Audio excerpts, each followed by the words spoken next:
we'll just start with, what is your name? My name is Beatrice, and everyone in the community knows me as Porsha Evans. So that's my name. So we'll call you Porsha or Beatrice? Porsha. Porsha, all right. Porsha, where did you grow up? I grew up in Lake Charles, Louisiana. That's my hometown, born and raised in Lake Charles. What was that like growing up there? Well, it was, I guess just like anybody else. That's my hometown. That's where I was born and raised, went to church. Raised mostly by my grandparents in Lake Charles, Louisiana. So how did you end up in Lafayette? I ended up in Lafayette because of radio. A big part, I started radio. I was the first black female on radio in Lake Charles, full-time on radio. And a big part of my radio career came in Lafayette, Louisiana, where we opened the legendary KJCB radio. April 9th, 1981. Oh, wow. We opened that radio station, and we were huge back then. We were like superstars, because before then, Lafayette only had black radio on weekends. We came in full time. They had Paul Toby Tebow on radio and his brother Lester Tebow on weekends. And we came in with full-time black radio. So we were kind of superstars back in the day here in Lafayette. Very cool, very cool. Did you have any mentors whenever you first started in radio, since you were new? Well, not really. There was nobody to listen to, especially female. But we kind of just felt our way and grew from there. Been in the business for a very, very long time, and that's a part of my legacy. Back then, I was not doing what I do now. Today, I do gospel radio. Back then, it was all around, just the R&B radio. Somebody told me the other day, I've been to maybe about 14 cities across Louisiana in radio. And somebody reminded me the other day that I used to call myself the 19-year-old rock star on radio. And I told them, I said, well, I was about 30 when I was calling myself that. So they said, this was a guy who said, well, I thought you and I were the same age. And I said, no, young man, we are not the same age. Today I'm at retirement age and, still on radio. Very cool. That's my love, my first love. Very cool.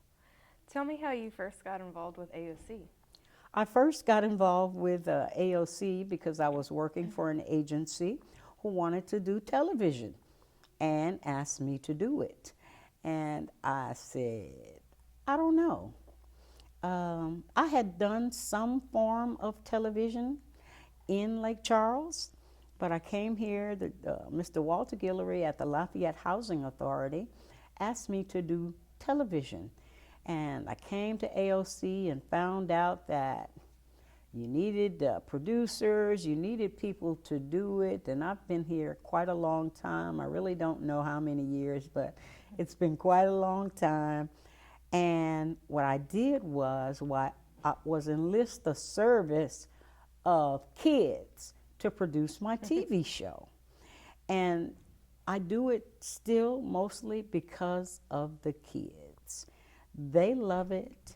They learn quickly. All I have to do here is sit down. They do all the rest of the work. So it's rewarding to see them grow in this field. I remember once applying for a job. Back in the day, this had to be in the early 70s, and I wore a big afro back then. And I remember them telling me, oh, you sound so good. Your delivery, your voice is strong and your delivery is so good. But nah, there weren't many African American females on television back then either. But especially not with the big afro. Okay, so it is rewarding to see these kids grow. And my thought was, when these kids, if they start with me at 9 and 10 years old, when they are in college and of college age and working age, that while they're attending some school, they'll be able to walk into a television station and say, hey, can I have a camera job? Can I be a producer? I know how to do these things. And they won't have to necessarily work at a Burger King or a McDonald's. So that's my thought, and I love it. Awesome. What was your first impression of AOC whenever you first got involved? Well, I thought back then, and still think today, that this is an awesome media outlet for people to voice their opinion, whether we agree or disagree. I think that this is one of the best media outlets where people can just come and voice their opinion. Great. What surprised you most about AOC once you got here?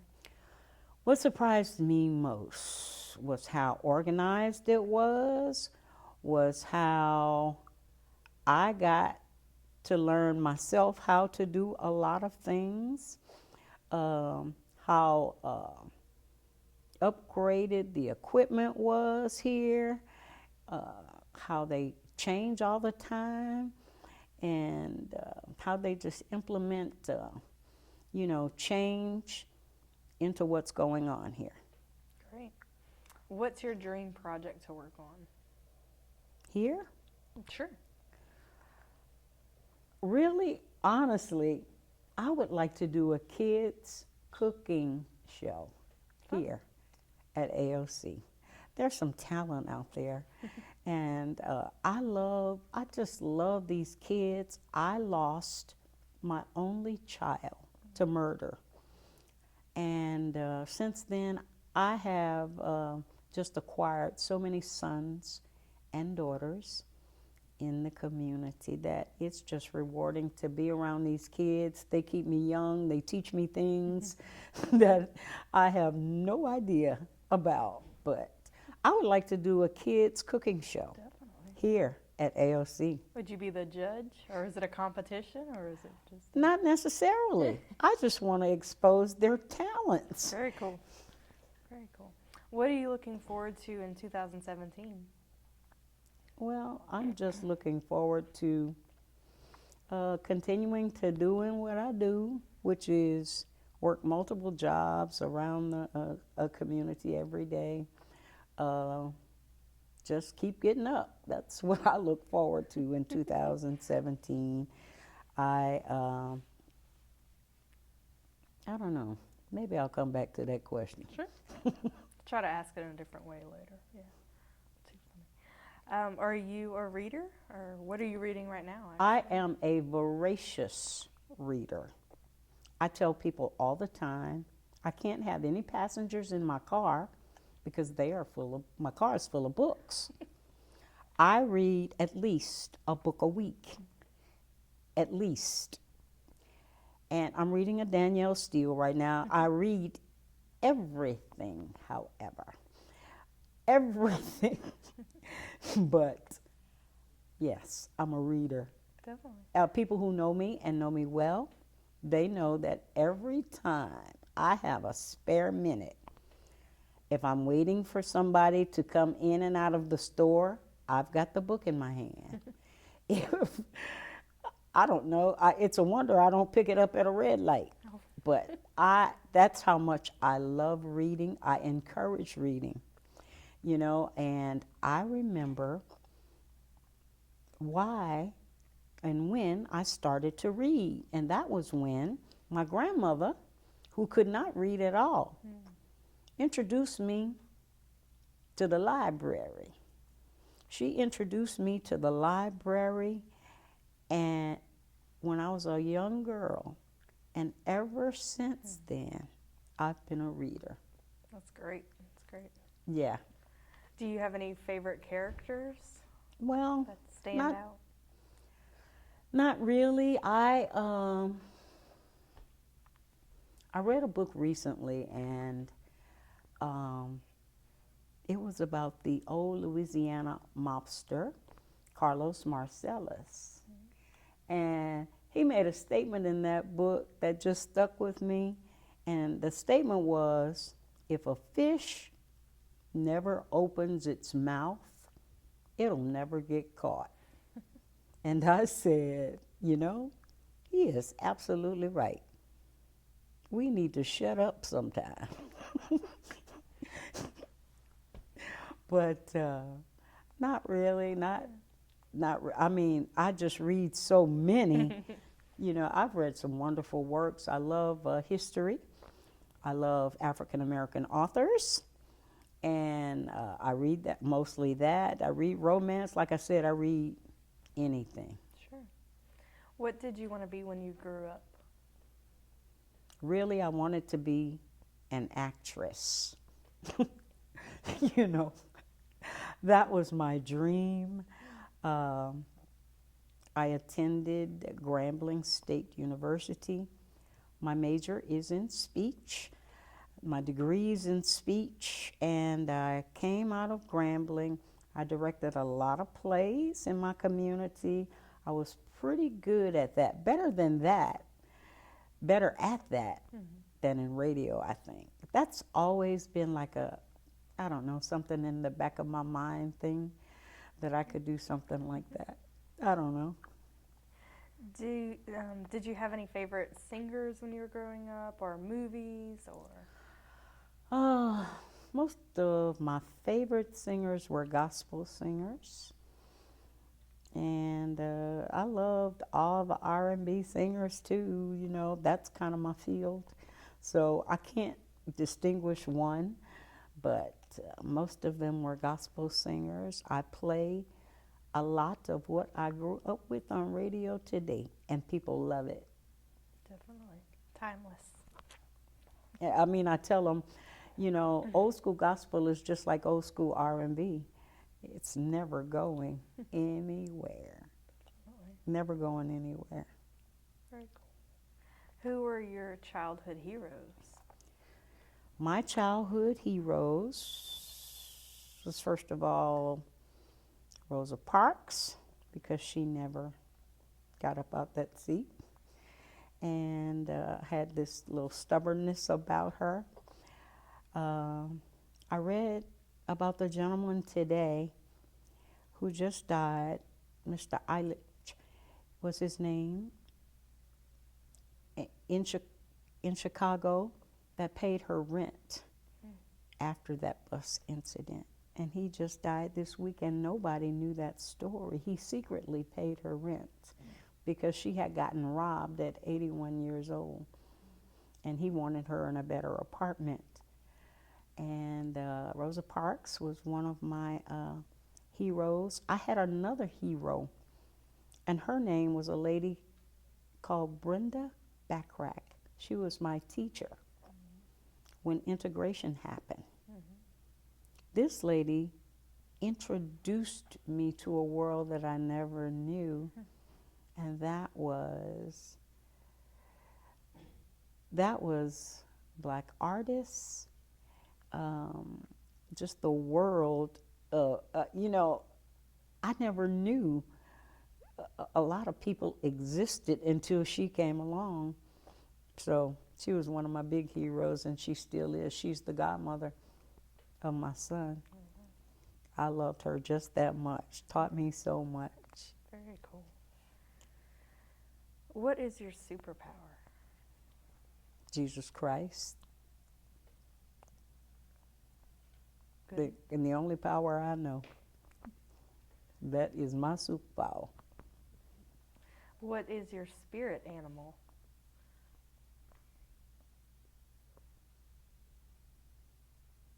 I don't know if I have one. I don't know. Yeah, that's cool. Some people know right offhand, others, yeah, I don't know. I Are don't you know. an animal lover? I have a dog. Yeah. Yeah. I I actually adopted the dog, and I named him Baracko. I named him uh, when Barack Obama was a candidate, and I named the dog Baracko, and that's my little dog. If you could have dinner with 5 famous people from history, who would they be?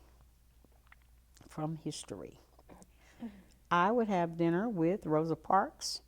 I would have dinner with Dr. Martin Luther King Jr. I would have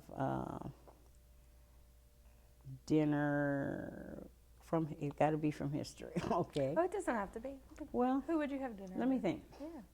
Rosa Parks, Martin Luther King Jr. I'd have dinner with Harriet Tubman uh, and let her tell me how she got all those people through the Underground Railroad.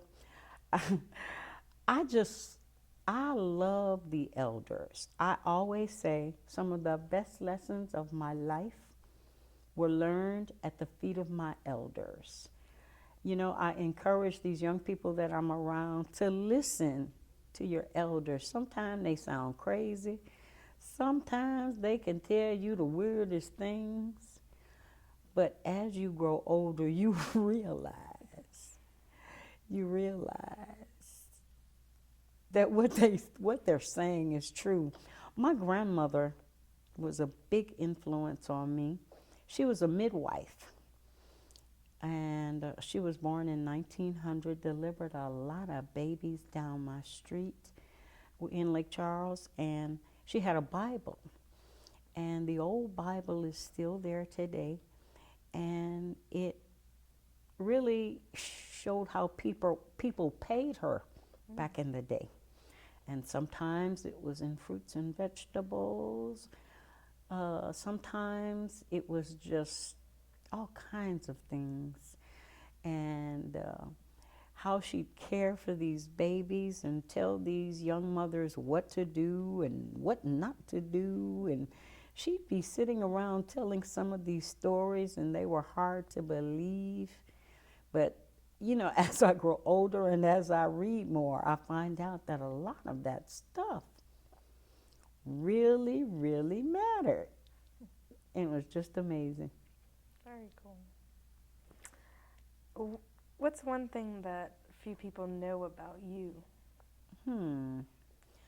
Few people know that I recently got accepted to Southern University's law school. Very cool. Whether Congratulations.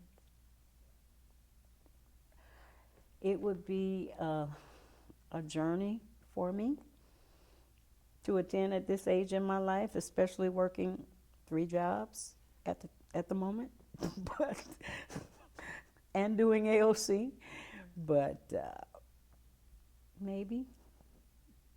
What drove you to apply? I've always just wanted to open my own business, and many people come to me in the community for advice. I can read and research it, find out. You know, I've stood with many people in court for certain issues, and I said, well, maybe I could do this. Very cool. What achievement are you most proud of?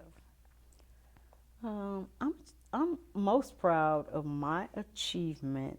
I have a lot of things that I've been saluted for and awards I've been given in the community, but I am most proud of what I do here at AOC with those children. That is what I am most proud of, believe it or not. You know, this is a passion for me. And every time they come here, if they learn one thing, then that makes me proud. Very cool. How would you like to be remembered? I don't know. I just like to be remembered as a person who helped people whenever they needed help. If you call me, and a lot of people will tell you, she's coming. She's coming. And if I can get you to a resource, I don't have money, a lot of money to give people, but if I can get you to a resource, if I can head you in the right direction, then that is what I'm going to do. I interviewed a young lady last week right here on AOC.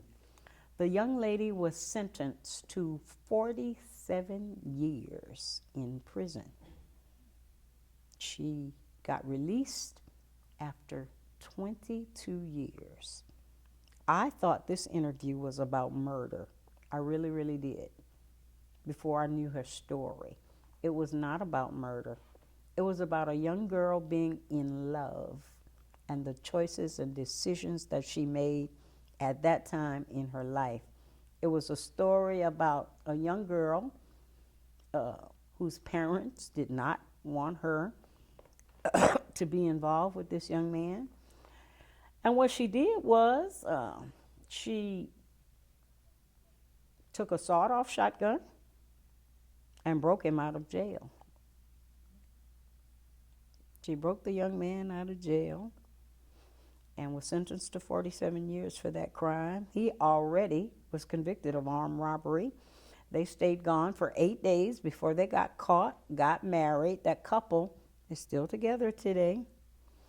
So, that was just rewarding, because this girl has a testimony for young ladies, for young love, and the choices and decisions and the consequences that come with those choices and decisions that you make.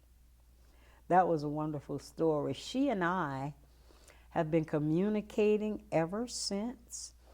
It is, it's amazing how I can say, look, God's going to open a door for you. You may think things look bleak right now, but here's somebody who's going to hire you. Great. Can you describe yourself in 3 words? Oh, Lord. A workaholic, tired. A workaholic, tired, and spiritual. Very cool. Congratulations, you did it. We're done. Wonderful. Good Wonderful. job. Thanks.